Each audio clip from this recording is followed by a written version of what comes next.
ایاک نعبد و ایاک نستعین۔ پہلے تو میں آپ کو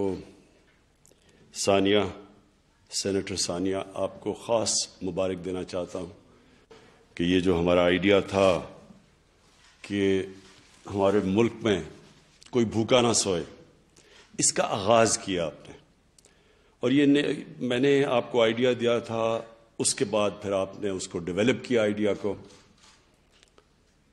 کہ ہم کیسے سوچا کہ کیا چھوٹی دکانیں بنائیں گے، کیا کریں گے، اور پھر یہ جو آئیڈیا کہ ایک ٹرک کچن جس کے اندر کچن ہوگا وہ روٹس کے اوپر جائے گا، جو وہ علاقے جدھر سب سے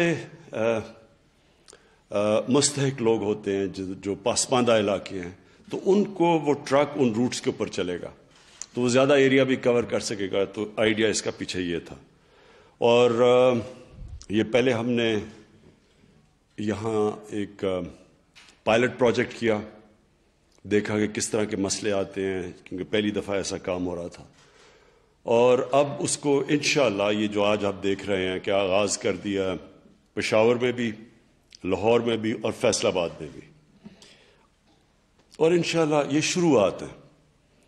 یہ ہمارا جو آئیڈیا ہے کہ ہم سارے پاکستان میں ایک جال پھیلا دیں گے ان کچنز کا، یہ جو میلز آن ویلز یعنی کہ ٹرکوں کے اوپر کچنز ہوں گے، اور یہ پھر سارے علاقوں کو کور کریں گے جدھر سب سے زیادہ غربت ہے اور جدھر بچے، غریب فیملیز بھوکا سوتی ہیں رات کو۔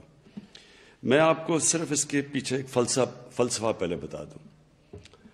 دیکھیں، فلسفہ یہ ہے کہ برکت تو اللہ کی آتی ہے، نعمتیں تو اس کی طرف سے آتی ہیں، کوشش انسان کی ہوتی ہے۔ میں یہ چاہتا تھا کہ ہمارے ملک میں جو گورنمنٹ کے اندر لوگ ہوں، جو ہمارے وزیر ہوں، وزیر اعلیٰ ہوں، ان سب کے اندر یہ احساس ہو کہ ان کی جو سب سے بڑی ذمہ داری ہے حکومت میں آنے کے بعد، وہ اس طبقے کی ہے جو کہ غریب طبقہ ہے، اور یہی ہمارے نبی صلی اللہ علیہ وسلم نے مدینہ کی ریاست میں یہ چیز ڈالی لوگوں میں، جو سب سے بڑی چیز تھی، جو انقلاب آیا تھا۔ ایک تو انصاف کا انقلاب آیا تھا، رول آف لاء کا، قانون کی بالادستی کا۔ دوسرا انقلاب یہ تھا کہ ریاست نے ذمہ داری لی تھی اپنے کمزور اور غریب طبقے کی، اور پھر ہماری دنیا کی تاریخ گواہ ہے اس چیز کی کہ وہی لوگ جن کی کوئی حیثیت ہی نہیں تھی، انہوں نے چند سالوں کے اندر دنیا کی امامت کی۔ کہنے کا مطلب یہ ہے کہ جو ایمان والے لوگ ہیں وہ جانتے ہیں کہ انہوں نے تو صرف نبی صلی اللہ علیہ وسلم نے ایک راستہ دکھایا۔ آپ جب نماز پڑھتے ہیں، آپ صرف ایک چیز مانگتے ہیں اللہ سے کہ اللہ مجھے ان کے راستے پہ لگا جن کو تو نے نعمتیں بخشی، اس راستے پہ۔ تو وہ جو راستہ انہوں نے دکھایا مدینہ کی ریاست کا، دنیا کی تاریخ اس چیز کی گواہ ہے کہ دنیا کی تاریخ کا سب سے بڑا سویلائزیشن، سب سے بڑی قوم وہ بن کے اٹھے۔ اور جو میری کوشش ہے کہ پاکستان میں جب ہم کہتے ہیں کہ واحد ملک بنا تھا اسلام کے نام پہ، جس کا نعرہ تھا کہ پاکستان کا مطلب کیا، لا الہ الا اللہ، وہ ملک ابھی تک اس راستے پہ کیوں نہیں چلا؟ تو حالانکہ ہمارے مشکل حالات ہیں، قرضے چڑھے ہوئے ہیں، کم پیسہ بچتا ہے عوام پہ خرچ کرنے کا، اس کے باوجود جو اللہ کا ہمیں حکم ہے کہ ہم اس راستے پہ چلیں، تو یہ راستہ قانون کی بالادستی کا راستہ ہے، اور دوسرا انسانیت کا راستہ ہے کہ ہم ذمہ داری لیں اپنے کمزور طبقے کی۔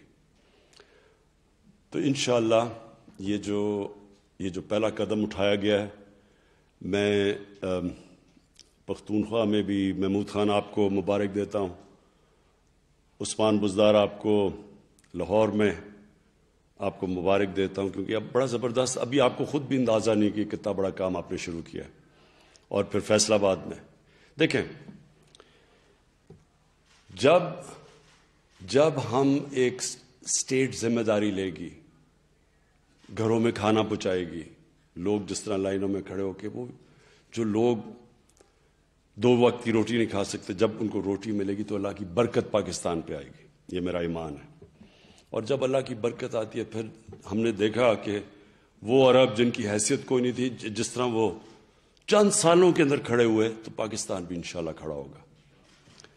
میں آج سیلانی ٹرسٹ کا خاص طور پہ ان کا قوم کی طرف سے شکریہ ادا کرتا ہوں اور ان کو خراج تحسین پیش کرتا ہوں کہ آپ بڑے خوش قسمت لوگ ہیں جو آپ کام کر رہے ہیں.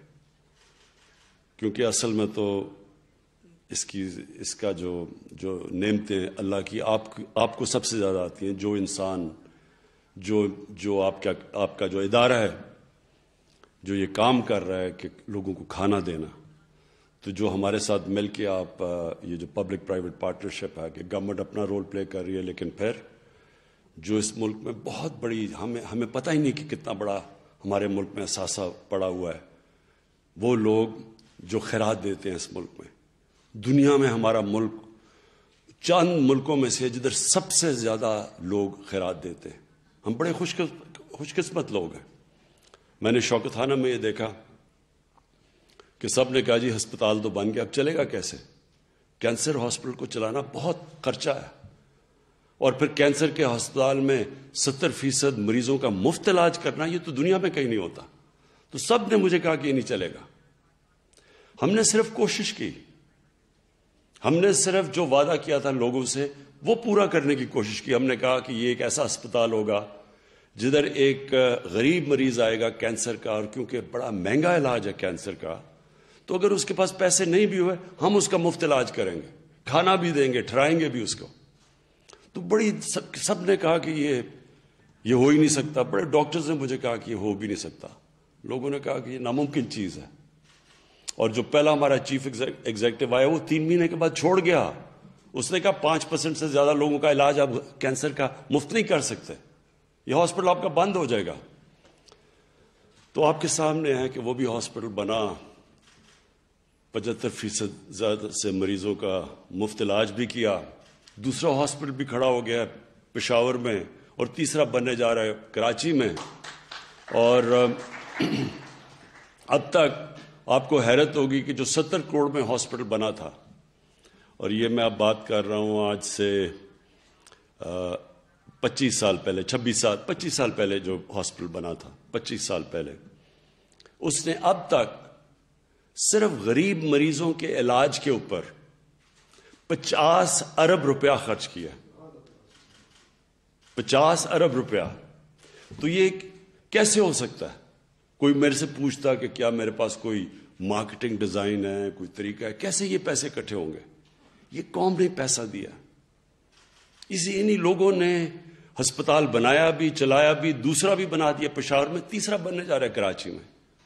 اور یہ یاد رکھیں کینسر کا ہاسپٹل بہت مشکل ہوتا ہے کیونکہ اس کا علاج بہت مہنگا ہے، اس کی ڈائگنوسٹک فیسلٹیز بہت مہنگی ہیں، کیپٹل انٹینسو ہے وہ. تو اس کو چلا سکتی ہے یہ قوم. تو انشاءاللہ یہ جو ہمارے سارے ملک میں لوگوں کو کھانا دیں گے اور یہ دیکھیں گے کوئی بھوکا نہ سوئے، اس کے اوپر اسی طرح اللہ کی برکت آئے گی. اور انشاءاللہ میں آگے دیکھ رہا ہوں کہ یہ پورا ایک جال پھیلے گا ملک میں. میں اور بھی جو پروگرامز ہیں ہمارے، یہ پاکستان میں پہلی دفعہ ہوئے ہیں. پہلی دفعہ پاکستان کی تاریخ میں پناہ گاہ بنی ہیں. لوگ سڑکوں پہ سوتے تھے، بیچارے مزدور آتے تھے، اگر ان کو دہاڑی نہ ملے وہ نہ کرایہ دے سکتے تھے، نہ گھر پیسے بھیج سکتے تھے بیوی بچوں کو. تو ان مزدوروں کے لیے پناہ گاہ بن گئی ہیں. ان کو وہاں کھانا بھی ملتا ہے، وہ سوتے بھی ہیں، نہاتے بھی ہیں، محنت بھی کرتے ہیں. اور آ کے پھر اگر دہاڑی نہیں ملی تو کم از کم وہ جو پیسہ بچتا ہے وہ جو بھی پیسہ وہ گھر تو بھیج سکتے ہیں. اس لیے یہ بھی ایک ہمارا، اور انشاءاللہ یہ بھی ہمارا پلان ہے کہ سارے پاکستان کے ان علاقوں میں جدھر مزدوری زیادہ ہے، باہر سے آتے ہیں لوگ مزدوری کرنے، ہر جگہ کے اوپر ہماری پناہ گاہ بنی ہو.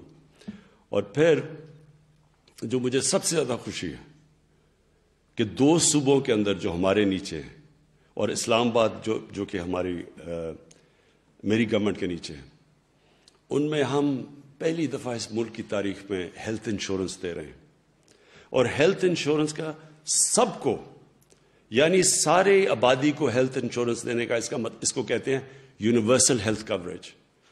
یہ ہمارے سے امیر ترین ملکوں کے پاس بھی یہ نہیں ہے کہ ہر شہری کے پاس ہیلتھ انشورنس ہو. ایک خاندان وہاں بیماری ہوتی ہے, پیسے ان کے پاس نہیں ہیں, تو ہر خاندان کے پاس ایک کارڈ ہو کہ 10 لاکھ روپے تک وہ کسی بھی ہسپتال میں اپنا علاج کروا سکتے ہیں.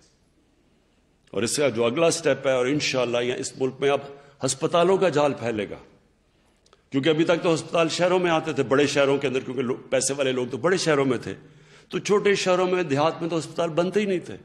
اب پرائیویٹ سیکٹر جا رہا ہے وہاں, کیونکہ ہر شہری کے پاس ہیلتھ کارڈ ہوگا, وہ کہیں بھی جا کے علاج کروا سکے. اور ہاسپٹلوں میں کمپٹیشن ہوگی اب کہ ایک اگر ہاسپٹل ٹھیک علاج نہیں کر رہا تو ایک شہری کے پاس ہیلتھ کارڈ ہوگا, وہ کسی بھی اور ہاسپٹل میں جا سکتا ہے. تو ہاسپٹلز اپنی سٹینڈرڈز اوپر کریں گے, گورنمنٹ ہاسپٹل پہ پریشر پڑ جائے گا, پرائیویٹ ہاسپٹلز میں سزا جزا کا قانون آ جائے گا, کیونکہ جب پتہ چلے گا کہ ہاسپٹل میں کوئی جا ہی نہیں رہا اور دوسرے ہاسپٹل میں جا رہا ہے, تو وہ ہاسپٹل کی مینجمنٹ پوچھے گی جی ہم کیوں آپ کو رکھیں. اس لیے یہ پورا ہیلتھ سسٹم ہے, ہیلتھ کارڈ نہیں ہیلتھ سسٹم ہے. تو مجھے اس کا بھی بڑا فخر ہے, اور دونوں کو چیف منسٹرز کو میں پھر داد دیتا ہوں, محمود خان کو بھی اور عثمان بزدار, جنہوں نے چیلنج لیا. بڑا یہ آسان نہیں ہے, اس کے لیے بڑے ایک اس وقت جب پہلے ہی پیسے کی تنگی ہے, تو ان دنوں میں پیسہ نکالا ہیلتھ کارڈ کے لیے, ہیلتھ انشورنس کے لیے. ان دونوں چیف منسٹرز کو میں آج خراج تحسین پیش کرتا ہوں. آخر میں پھر سے جو آج آغاز کیا ہم نے, اور بالکل رمضان کے مبارک مہینے سے پہلے, میں جتنے بھی لوگ جو دیکھ رہے ہیں پروگرام, جو کہ اپنی زکوٰۃ دینا چاہتے ہیں, یہ بہترین طریقہ ہے زکوٰۃ دینے کا. آپ کے پاس پورے نمبر آ جائیں گے, ہماری ویب سائٹ آ جائے گی. آپ کسی طرح بھی اس میں شرکت کرنا چاہتے ہیں ضرور کریں, کیونکہ گورنمنٹ کے ساتھ جب عوام اور گورنمنٹ ملے گی تو انشاءاللہ یہ سارے پاکستان میں جال پھیلے گا. بہت بہت شکریہ آپ کا.